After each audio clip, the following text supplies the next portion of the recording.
So mga idol, meron po tayo dito binabang makina dahil nagka-problema po sa kanyang shifting drum. Ayaw na pong mag-shift, no? Kahit anong cambio niya, ayaw pumasok ng gear. So binuksan namin kasi akala ko ito lang kadalasan kasi may sira, mga idol, no?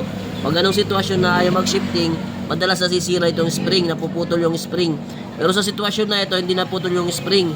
Yung nut yung naputol dyan, mga idol, oh. Ayan, oh. Yung nut, yung bolt pala, sorry. Yung bolt na putol sa gitna, ayan, oh. Dito yung nakalagay po yung star. Okay? So, kunin ko yung star. Yan, so well, actually, ito po ay sidecar na ginagawang pang scrap, no? Pang hanap buhay, pang kabuhayan. So, ito po yung sinasabi kong star ng ating shifting. Ayan, so dito yan nakalagay, ayan, oh. Tapos yung bolt sa gitna, yan po yung naputol, ayan, oh. Naputol. Kaya nung sinishift nila, nag-change gear sila, ayaw pumasok ng gear. Ang malala pa doon, pati ito nasira, oh. Tignan nyo.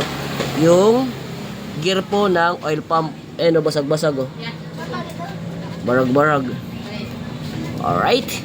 So, pag may ganun na ay mag-shift, double check nyo rito sa part na ito. It's either yung spring o mas malala kagaya nito.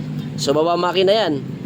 Baba makina at saka biyak makina kasi magpapalit tayo ng shifting drum. Alright.